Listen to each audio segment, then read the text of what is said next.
Today's NFL Mailbag is presented by Manscaped. Go to manscaped.com/chat. Use that /chat. Get you 20% off plus free shipping. Let's start over. Manscaped, today's sponsor. Manscaped.com/chat. 20% off and free shipping.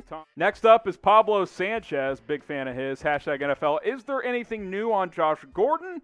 I was hoping he'd be able to contribute in the playoffs, obviously, for the Seahawks here, Tom. Yeah, the short answer is no. The longer answer is I don't think he's going to play this year. And it's really unfortunate. Gordon, as I'm sure you guys know, was reinstated, had some terms to meet, was on the verge of coming back, and then the NFL let everyone know, hey, he didn't meet terms of his reinstatement, allegedly had yet another relapse or had another failed test or something along those lines. That's not good, for the person, of course. We're more concerned about Gordon being able to stay clean as best as possible. Yep. But as relates to Seattle and the team, it sucks. Like, Russell Wilson clearly likes him. The team likes him. They're trying to support him. They thought they're going to get another big play addition on offense. By the way, they're still supporting him. They're keeping him on their roster, which, pretty unlikely he comes back this year, but maybe he returns next year. The good news for Seattle is, I think in the back of their minds, they're not naive. They're like, hey, if we get this guy back, awesome. Mm-hmm. If not, we got Lockett, we got Metcalf. We didn't bank our entire season on Josh Gordon. Yeah. It's a bummer. I selfishly would have liked to see it, but like you said, for Gordon, he's got to figure out his life first. I mean, you're not going to play football if you can't figure it out. See Alden Smith. Took him about 5 years. And look, not only that, the NFL rules for this are we're going to make them as we go. Yep. So there's no it's not like it's like a sprained ankle. He'll be back in 2 to 3 weeks. It's going to be, I don't know. It depends on when the NFL says, okay, cool, you can play again. We'll take a look at it in March. Who knows? Will Josh Gordon return this season? Type Y for yes. Type N for no. I'd put it at like a 1% chance. I think it's extraordinarily unlikely. It took him, 4 months to review his case last time? Because reasons. What makes us think they're going to review it again and possibly reinstate him? I think it's pretty unlikely. Today's mailbag, of course, is presented by Manscaped. Get the Lawnmower 3.0 and all of their great items at manscaped.com/chat. 20% off and free shipping at checkout. Tom, the Lawnmower 3.0, you're not going to have any tug on the hair down there. You might get some tug later, but not when you're actually performing what innuendo. I call the surgery, which is, of course, shaving down below. I couldn't find the right razor for me for years, so I basically gave up on it. And then my friends at Manscaped was like, hey, give us the Lawnmower 3.0. Give us the Lawnmower 3.0. Give it a try. I said, okay, I'll give it a try. No issues ever since. My wife loves it. It's a great deal. Manscaped.com/chat. 20% off and free shipping. And if you folks would like to help us out, we would greatly appreciate it. Do us a favor. Manscaped, one of our biggest sponsors at Chat Sports. They've helped us out in 2020 in what's been a tough year for a lot of you guys, I'm sure. Do us a favor. Really simple. If you have an Instagram or want to create one real quick and help us out, comment Chat Sports on their most recent post. You just go to their most recent post once you go to their Manscaped account, at Manscaped on Instagram, and just type Chat Sports and hit enter. That's all you got to do. Let's let them know that Chat Sports is the most dedicated YouTube channel out there, and we appreciate them over at Manscaped. I already showed you guys that I did it earlier. I commented Chat Sports. That's the post right there. It's showing some of their products right there. You click on that post, comment Chat Sports. Let's get hundreds in there if we can. That'd be great, guys. Let's get as many as we can. Let's show Manscaped that they are a badass sponsor and an awesome company because, like I said, the Lawnmower 3.0, Tom, it's the best item out there. You're not going to find a better men's grooming tool, and they help us out here at Chat Sports, so if you guys can help us as well, that'd be absolutely fantastic. Jesus Sanchez, #NFL, can the Seahawks draft Shaun Wade or Chris Olave? I'm a Seahawks fan and an Ohio State fan. That's pretty convenient. Olave, probably not. I think he's off the board by the time Seattle picks late round 2, and receiver's not a huge need for them. Yep. I would have said no to Shaun Wade at the beginning of this year.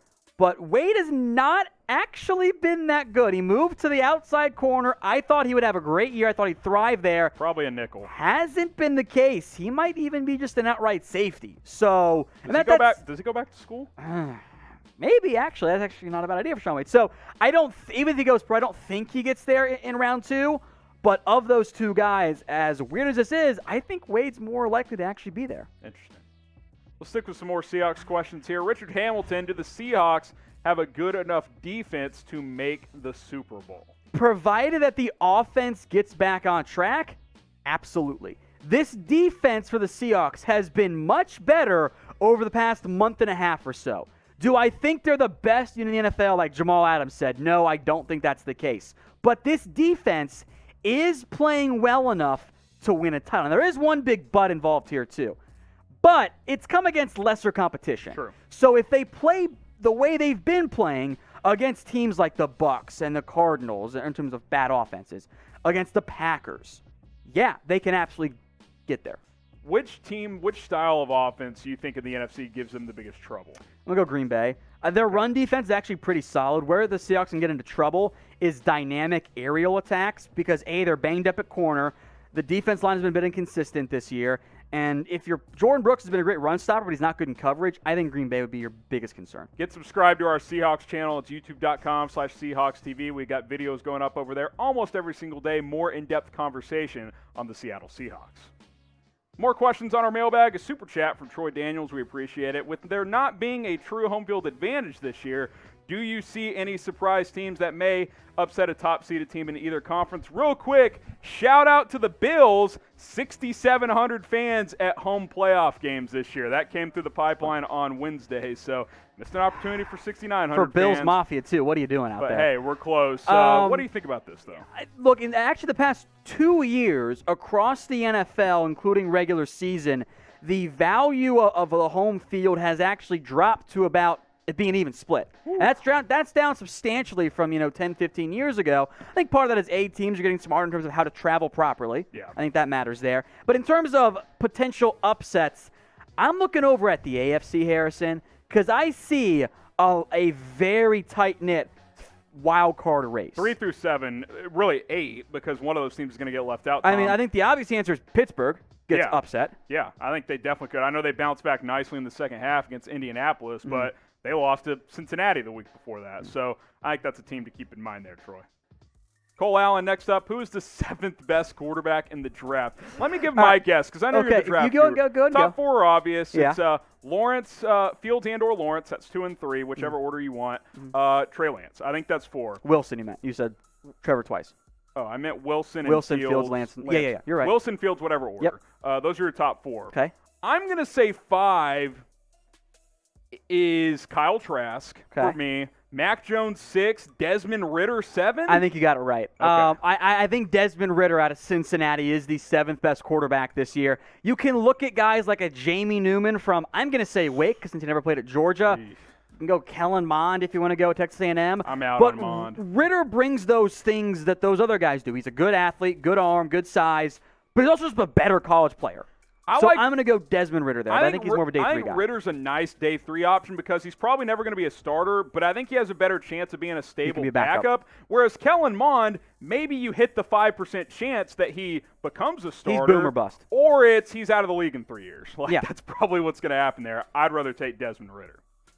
And I would love for you guys to subscribe to the channel because we go live every Monday and Wednesday, and we have mailbags every Monday and Wednesday. If you want to be a part of these Q&As, subscribe, number 1. And 2, join us on our live shows. Monday and Wednesday, new time alert, 4 o'clock Eastern until further notice, sometimes 6 o'clock Eastern.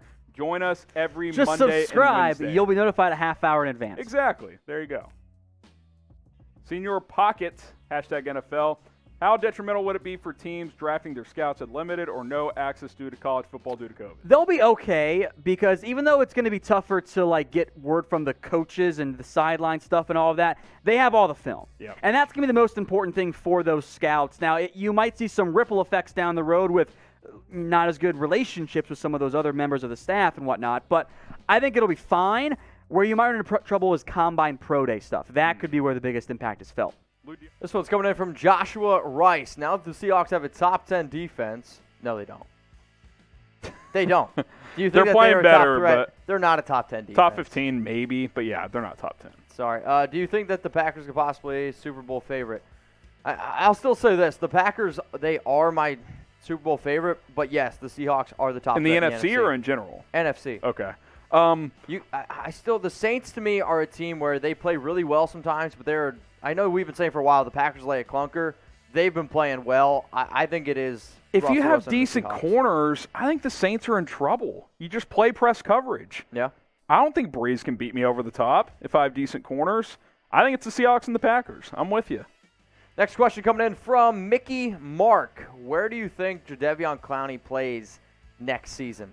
I mean, it's kind of funny to think that the guy who was basically our number one free agent all of last season, all the entire how many offseason, videos did we make around this guy? Like 15? Oh, my gosh. It was every single week. We would talk about Jadeveon Clowney, who definitely has not played well whatsoever this year. Done nothing this year. And when we put him in our top 2021 free agent list, we had him at number 20 because the talent is obviously there, but it's obviously fit. It's obviously where he's going to be the most motivated. And for somebody that was drafted number 1 overall back in 2014, he just hasn't lived up to the hype. And if you ask Clowney, he'd probably tell you that, hey, man, I deserve $20 million a year. You just ain't going to get that. So if I'm him, I'm going to say this. Where can I go for a short contract, probably another 1-year prove-it deal, where I can show that I deserve a long-term contract?